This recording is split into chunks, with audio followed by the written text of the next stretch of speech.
नमस्कार, मैं शुभम सिंह।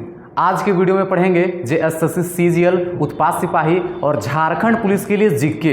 ये जो हमारा टेस्ट सीरीज है वह 1000 ऑब्जेक्टिव क्वेश्चन का है। तो यह आज इसका पहला वीडियो है। तो चलिए स्टार्ट करते हैं। तो इस वीडियो में हम लोग आज जीके से रिलेटेड 20 क्वेश्चन देखेंगे और धीरे धीरे करके अपना 1000 ऑब्जेक्टिव क्वेश्चन का जो सीरीज है उसको कंप्लीट करेंगे। ठीक है, तो पहला क्वेश्चन है यहाँ कि समवर्ती सूची का विचार किस देश के संविधान से लिया गया है। क्वेश्चन है ये जो समवर्ती सूची है यह किस देश के संविधान से लिया गया है। तो इसका सही आंसर होगा ऑस्ट्रेलिया। कहां से लिया गया है? ऑस्ट्रेलिया। ऑस्ट्रेलिया से ही समवर्ती सूची का विचार लिया गया है। आखिर ये सूची क्या है? तो हमारे यहाँ जो है वो सत्ता को, पावर को 3 भागों में बांट के रखा गया है, 3 सूची में बांट के रखा गया है। पहला है केंद्र सूची। क्या है? पहला केंद्र सूची, दूसरा है राज्य सूची और तीसरा है हमारा समवर्ती सूची। क्या है? समवर्ती सूची। केंद्र सूची के ऊपर केंद्र सरकार कानून बनाती है और राज्य सूची के ऊपर राज्य सरकार कानून बनाती है और समवर्ती के ऊपर दोनों कानून बनाती है अपने अपने हिसाब से। ठीक है, लेकिन अगर दोनों में भिन्नता आ जाए तब इसमें केंद्र का ही मान होता है। मतलब ये देखिए इसमें केंद्र ही क्या है? पावरफुल है। तो ये जो समवर्ती सूची का जो यहाँ पे विचार है वह कौन से देश से लाया गया है? तो वह ऑस्ट्रेलिया से लाया गया है। और क्या क्या लाया गया है? तो ऑस्ट्रेलिया से यहाँ पे जो हमारे सदन है, सदन कितने हैं? 2 सदन है। एक है उच्च सदन और एक है निम्न सदन, जिसको हम लोग बोलते हैं लोकसभा और राज्यसभा। ये दोनों का अगर संयुक्त बैठक की बात करें तो संयुक्त जो बैठक है वह भी कहाँ से लाया गया है? तो ये भी हमारे ऑस्ट्रेलिया से ही लाया गया है। ठीक है, आखिर ये संयुक्त बैठक को बुलाता कौन है? तो संयुक्त बैठक को बुलाने का काम करते हैं हमारे राष्ट्रपति। कौन करते हैं? राष्ट्रपति। कौन से अनुच्छेद में लिखा हुआ है? तो यह अनुच्छेद 108 के तहत ये बुलाते हैं, दोनों सदनों को एक पास संयुक्त बैठक के लिए बुलाते हैं। और इस बैठक की अध्यक्षता कौन करते हैं? तो लोकसभा के स्पीकर करते हैं। किसके? लोकसभा के स्पीकर। जब लोकसभा के स्पीकर ना हो तो उनके जो उप स्पीकर है वो करेंगे। जब वो भी नहीं हो तो राज्यसभा के सभापति करेंगे, जिसको हम लोग क्या बोलते हैं? उपराष्ट्रपति बोलते हैं। ठीक है, आगे बढ़ते हैं। तो अगला क्वेश्चन क्या है कि एस ब्लॉक के पहले समूह के तत्वों को किस रूप से जाना जाता है? मतलब ब्लॉक कितने? टोटल 4। ठीक है, एक ब्लॉक जो हमारा यहाँ है जिसको एस ब्लॉक बोलते हैं, एक ब्लॉक हमारा यहाँ है जिसको पी ब्लॉक बोलते हैं और एक ब्लॉक हमारा यहाँ है जिसको हम लोग डी ब्लॉक बोलते हैं और एक ब्लॉक नीचे है जिसको हम लोग एफ ब्लॉक बोलते हैं। ठीक है, अब जब ऐसे करके यहाँ पे ब्लॉक को बांट के रखा गया है तो बोल रहा है कि एस ब्लॉक का जो पहला समूह, ठीक है, इसमें जो तत्व है उन्हें किस नाम से जाना जाता है? तो उन्हें क्षारीय धातु कहते हैं। क्यों? क्योंकि इनके जो बाहरी कक्ष है ना, बाहरी कक्ष, इसमें एक ही इलेक्ट्रॉन रहता है जो कि बहुत जल्दी क्या होता है? किसी के साथ अभिक्रिया कर लेता है। बहुत अधिक अभिक्रियाशील ये सब धातु है और इन्हें क्षारीय धातु के नाम से जाना जाता है। ठीक है, आगे बढ़ते हैं हम लोग। तो इसका सही आंसर ऑप्शन नंबर ए होगा। अगला क्वेश्चन है कि निम्नलिखित में से कौन सा नृत्य अरुणाचल प्रदेश राज्य से संबंधित है? इनमें से कौन सा नृत्य है वह अरुणाचल प्रदेश राज्य से संबंधित है? तो चलिए बात करते हैं ये पंवारिया का। क्या है? पंवरिया। क्या है? पंवरिया। तो पंवरिया हमारा बिहार से है। कहाँ से? बिहार से। ये धमन कहाँ से है? तो धमन हमारा पंजाब से है। कहाँ से? पंजाब से। और ये बुइया, तो बुइया हमारा पड़ता है अरुणाचल प्रदेश। कहाँ से? अरुणाचल प्रदेश से पड़ता है। और ये गरबा जो डांस है वह पड़ता है कहाँ से? मालूम है? गुजरात से। कहाँ से?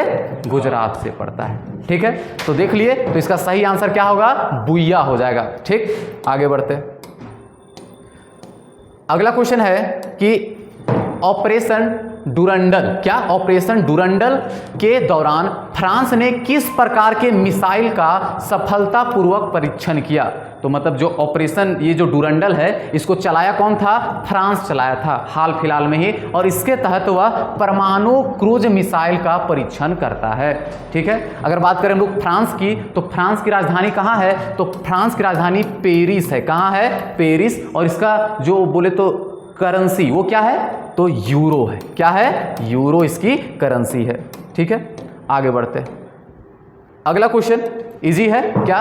कि भारतीय संविधान, एक मिनट, हाँ, भारतीय संविधान के निम्नलिखित अनुच्छेदों में से कौन सा उपाधियों के उन्मूलन से संबंधित है? मतलब उपाधियों को अंत करता है। जैसे कि मान लीजिए कि हमको मन कर रहा है कि अपने नाम के आगे महाराज लगा दे, तो महाराज शुभम सिंह। तो ये जो उपाधि जो हम अपने आप को ले लेते हैं, इस उपाधि को अंत करता है, वह कौन सा अनुच्छेद है? तो ये चल रहा है किसका? मौलिक अधिकार का। किसका? मौलिक अधिकार। और मौलिक अधिकार हमारे कितने से कितने अनुच्छेद के बीच में है? तो 12 से लेके 35 अनुच्छेद के बीच में है हमारे कौन? मौलिक अधिकार। बात करें अगर हम लोग 12, अनुच्छेद 12 क्या बोलता है? तो अनुच्छेद 12 जो है वह मौलिक अधिकार, किसका? मौलिक अधिकार की परिभाषा की बात करता है। परिभाषा की बात करता है। मेरा लिखावट थोड़ा ज़्यादा ही अच्छा है, ठीक है। 13 की बात करें तो जैसे ये अनुच्छेद 13 क्या बोलता है? मान लीजिए हम अपने मौलिक अधिकार की वजह से किसी दूसरे व्यक्ति के मौलिक अधिकार को खतरे में डाल रहे हैं या उसके मौलिक अधिकार को कम कर दे रहे हैं, तो इस स्थिति में मेरा मौलिक अधिकार खत्म हो जाएगा। मतलब यहाँ पे मौलिक अधिकार का खत्म होना, ठीक है, मौलिक अधिकार का खत्म होना इसके तहत, ठीक है। 14 में क्या है? 14 में यह है कि कानून के सामने सब कोई समान है। कानून के सामने क्या है? सब कोई समान है। कानून के सामने सब कोई समान, सामने समानता, मानता, ठीक है।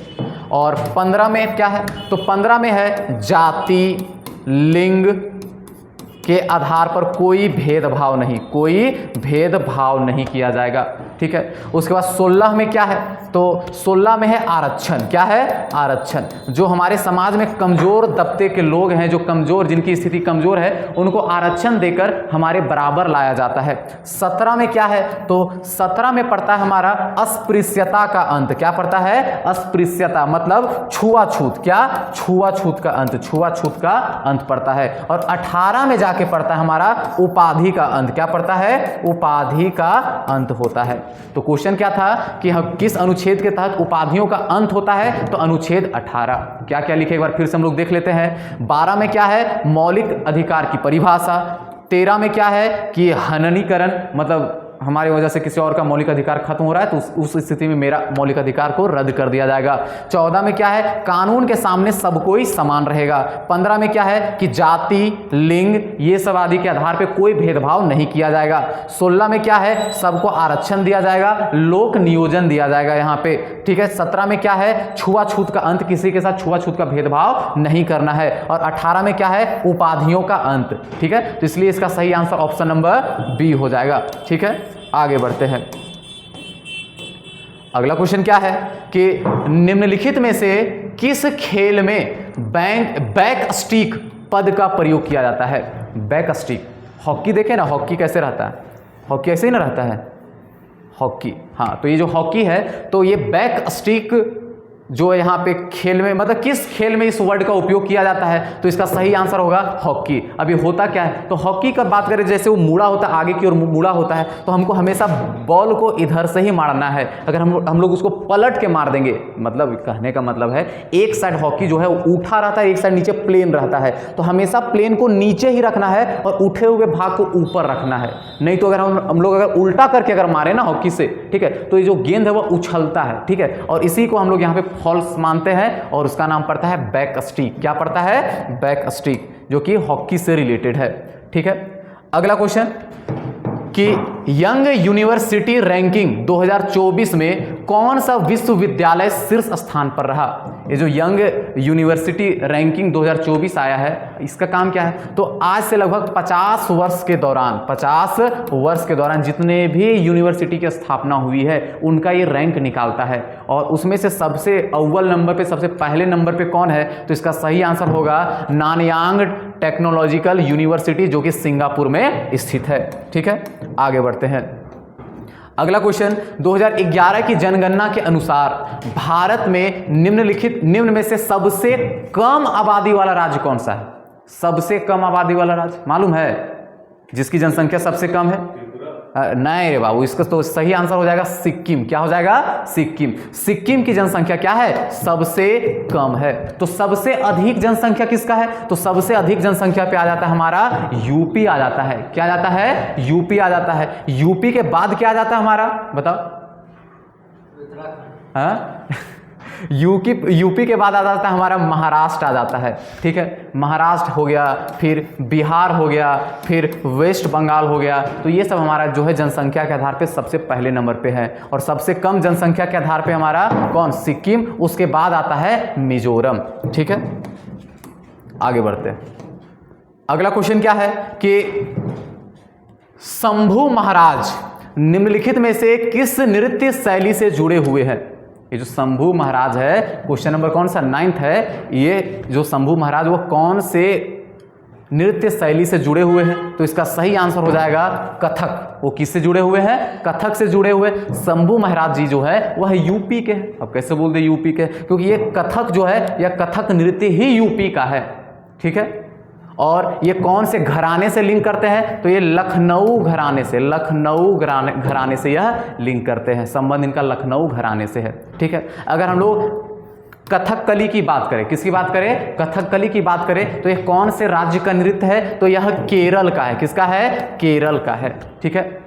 और केरल का क्या है? तो केरल का एक और है जिसको हम लोग बोलते हैं मोहिनी अट्टम। क्या बोलते हैं? मोहिनी अट्टम बोलते हैं, मोहिनी अट्टम बोलते हैं। ये भी केरल का ही है। ओडिसी किसका है? तो ओडिसी हमारा उड़ीसा का है। मणिपुरी किसका है? तो ये भी हमारा मणिपुर का है। टोटल हमारे अगर बात करें शास्त्रीय नृत्य कितने हैं? तो 8 है। टोटल शास्त्रीय नृत्य कितने हमारे? 8 है, ठीक है। आगे बढ़ते हैं। अगला क्वेश्चन कि सीके नायडू ट्रॉफी किस खेल से संबंधित है? तो ये जो सीके नायडू ट्रॉफी है वह क्रिकेट से संबंधित है। अगला, भारत को आत्मनिर्भर और स्व उत्पादक अर्थव्यवस्था के रूप में स्थापित करने का प्राथमिक लक्ष्य किस पंचवर्षीय योजना के तहत है? मतलब पंचवर्षीय योजना की बात कर रहा है। तो इसका सही आंसर होगा तीसरी पंचवर्षीय योजना। और तीसरी पंचवर्षीय योजना में ही क्या लागू किया गया था? तो हरित क्रांति। क्या लागू किया गया था? हरित क्रांति को लाया गया था। एक बार हम लोग सबका टाइमिंग देखते हैं। ये जो पहला पंचवर्षीय योजना है वह चला कितने से कितने तक था? तो 1951 से लेके 1956 के बीच, 5 साल। दूसरा कब? 56 से लेके कितना? 56 से लेके कितना? 61 के बीच, 5 साल ऐसे ही ना होता है। और तीसरा 61 से लेके कितना? 66 के बीच, ऐसे ही चला था। और तीसरी पंचवर्षीय योजना में ही हरित क्रांति को लाया गया, जिसको हम लोग कृषि क्रांति भी बोलते हैं। और इस टाइम भारत आत्मनिर्भर बनेगा, ये भी चीज लाया गया था इसमें। लेकिन क्या हुआ? 1962 के युद्ध के कारण, जिसमें चीन के साथ हमारे साथ युद्ध हुआ था, उस स्थिति में ये तीसरी पंचवर्षीय योजना जो कि फेल हो गई थी, ठीक है। आगे बढ़ते। तो इसका सही आंसर तीसरी पंचवर्षीय योजना हो जाएगा। अगला क्वेश्चन क्या है कि बांग्लादेश किस वर्ष तक पाकिस्तान का हिस्सा रहा? जब 1947 को, कब? 1947 को भारत अलग हुआ, मतलब आज़ाद हुआ। उस टाइम भारत और पाकिस्तान का विभाजन 1947 को हुआ। 1947 से लेकर 1971 के बीच ये जो बांग्लादेश है वो पाकिस्तान का हिस्सा बना रहा। लेकिन 1971 में भारत और पाकिस्तान के युद्ध के बाद बांग्लादेश एक स्वतंत्र देश के रूप में उभरा। उस टाइम युद्ध में पाकिस्तान के लगभग कितने? 93,000 सैनिकों को भारत ने बंदी बना के बांग्लादेश में रखा हुआ था, ठीक है। आगे बढ़ते। अगला क्वेश्चन कि हरित क्रांति में शामिल नहीं था। ऑप्शन पढ़ना पड़ेगा आप सबको एक एक करके। हरित क्रांति में कौन सा शामिल नहीं था? हरित क्रांति की बात करें फिर से तो इसको तीसरे पंचवर्षीय योजना में लाया गया था, जो कि फेल हो चुका था। तीसरे पंचवर्षीय योजना का टाइम कितना? 1961 से लेकर 1966 के बीच में था। क्या है ऑप्शन? कि सिंचाई की अच्छी तरह से विकसित प्रणाली का उपयोग करना। हरित क्रांति कृषि के लिए ही लाया गया था, और कृषि तभी होगा जब सिंचाई अच्छी से हो पाएगी, ठीक है। तो ये ऑप्शन सही है। दूसरा, गांव की सड़कों का उन्नत होना, मतलब गांव के सड़कों का, इससे तो कोई लिंक नहीं है, इसलिए इसका सही आंसर ऑप्शन नंबर 2 हो जाएगा। ये नहीं था, बाकी सब कुछ होना चाहिए इसमें, ठीक है। अगला है कि इंडियन प्रीमियर लीग मतलब आईपीएल का फुल फॉर्म क्या होता है? इंडियन प्रीमियर लीग 2024 का फाइनल मैच किस स्टेडियम में खेला गया था? नरेंद्र मोदी? नहीं, तो इसका सही आंसर होगा चेन्नई में खेला गया था। क्या नाम है? चैपाक स्टेडियम। क्या नाम है? चैपाक स्टेडियम। चलो अब ये बता दो कि किनके बीच में था फाइनल वाला? हाँ, अरे तो कोलकाता, किसका? कोलकाता और हैदराबाद के बीच। किसके बीच? और हैदराबाद के बीच। जीता कौन था इसमें? कौन जीता था? अरे हैदराबाद हार गया था, जीता था कोलकाता, इसमें जीता था, ठीक है। चलो सही है ना आंसर? हाँ सही है, ठीक। अगला क्वेश्चन क्या है कि संगीतकार शिवमणि किस संगीत वाद्य यंत्र से संबंधित है? तो ये जो संगीतकार जो शिवमणि जी है वह ड्रम से संबंधित है। ठीक है, ये ताल वादक है, बहुत अच्छा है ये। और जब भी स्टेज पे जाते हैं तो इनको ड्रम शिवमणि के नाम से जाना जाता है। ठीक है, अगला क्या है कि राज्यसभा सदस्य का कार्यकाल कितने वर्ष तक होता है? बताओ, ये तो इजी है। जैसे कि अगर हम लोग सदन की बात करें, संसद की बात करें, किसकी बात करें? संसद की अगर हम लोग बात करें तो संसद के 3 भाग, कितने भाग? 3 भाग। पहला लोकसभा, दूसरा राज्यसभा और राष्ट्रपति। ठीक है, तो बताओ लोकसभा में जो सदस्य हैं इनका कार्यकाल कितना तक का रहता है? तो 5 वर्ष का। और राज्यसभा का कितना? 6 वर्ष का रहता है। और राष्ट्रपति का तो सबको पता है कितना? 5 वर्ष का। ये जो राज्यसभा है एक ऐसी सभा है जो कभी विघटित नहीं होती, मतलब हर 2 साल के बाद क्या होता है? इसमें इलेक्शन होते रहता है। ठीक है, तो इसका सही आंसर क्या हो जाएगा? ऑप्शन नंबर 3, 6 वर्ष तक रहता है इनका कार्यकाल। राज्यसभा में सदस्यों की बात करें तो टोटल सीट कितना है इनका? तो टोटल अगर बात करें चुनाव के माध्यम से जाते हैं तो चुनाव के माध्यम से जाते हैं 238, और राष्ट्रपति मनोनीत करता है 12, तो टोटल कितना हो गया? 250। ठीक है, आगे बढ़ते हैं। अगला क्वेश्चन, थाईपुसम एक धार्मिक त्योहार जो कि भारत के किस राज्य में मनाया जाता है? तो ये जो थाईपुसम है ना वह मनाया जाता है किसमें? तमिलनाडु में मनाया जाता है। कुछ इसको केरल में भी मनाया जाता है। कहाँ मनाया जाता है? केरल में भी मनाया जाता है। आखिर थाईपुसम क्या है? तो हिंदुओं का त्योहार है। किसका? हिंदुओं का यह त्योहार है। क्या देखा गया इसमें? तो भगवान शिव जी है ना, शिव जी और उनकी बीवी पार्वती, इनका एक बच्चा है। ठीक है, और उनके एक बेटा है। बेटा का नाम क्या है? तो बेटा का नाम है मुरुगा। क्या नाम है? मुरुगा। नाम सुन रहे हो ना? बेटे का नाम क्या है इसमें? तो बेटा का नाम पड़ जाता है मुरुगा पड़ता है बेटा का नाम। तो इन्हीं के जन्मदिन के अवसर पर थाईपुसम मनाया जाता है। ठीक है, कहाँ? तमिलनाडु में और केरल में भी कुछ इसको मनाया जाता है। ठीक है, आगे बढ़ते हैं। अगला क्वेश्चन क्या है कि प्लासी का युद्ध, बता दो बाबू, प्लासी का युद्ध हुआ कब था? प्लासी का युद्ध 1757 ईस्वी में हुआ था। ठीक है, 1757 में। पीछे आ गए क्या हम लोग? हाँ, प्लासी का युद्ध जो है वह 1757 में हुआ था। क्या है? 1 मिनट, 1757 किनके बीच में हुआ था? तो सिराजुद्दौला, किनके बीच? सिराजुद्दौला और रॉबर्ट क्लाइव जो कि अंग्रेज अधिकारी थे, इनके बीच में हुआ था। बंगाल के गवर्नर थे वो, कौन? Robert Clive.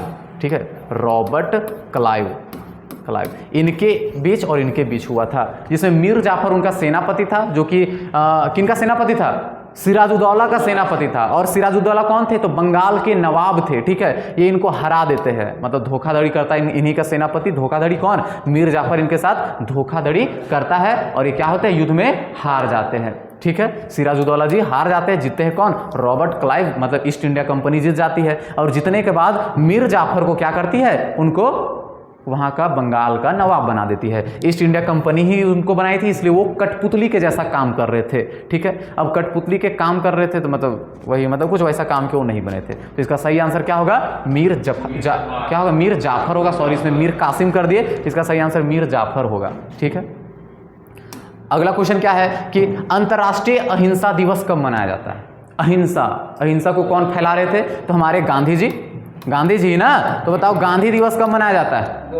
2 अक्टूबर। ठीक है, तो इसका भी सही आंसर 2 अक्टूबर होगा। जो यूएन है ना, यूनाइटेड नेशन जो यूएन है, वो क्या करता है? वह महात्मा गांधी को मतलब प्रमोट करने के लिए अंतर्राष्ट्रीय अहिंसा दिवस मनाना शुरू करवाया था। कब से? तो 2007 ईस्वी से। कब से? 2007 ईस्वी से अंतर्राष्ट्रीय अहिंसा दिवस मनाया जा रहा है और हम लोग उसको महात्मा गांधी के जन्मदिन के अवसर पर इसको मनाते हैं। ठीक है, अब इस चैप्टर का लास्ट क्वेश्चन क्या हो जाएगा कि निम्नलिखित में से कौन सा भारत की पहली महिला मुख्य चुनाव आयुक्त है? मुख्य चुनाव आयुक्त के रूप में कौन है? तो इसका सही आंसर क्या बाबू?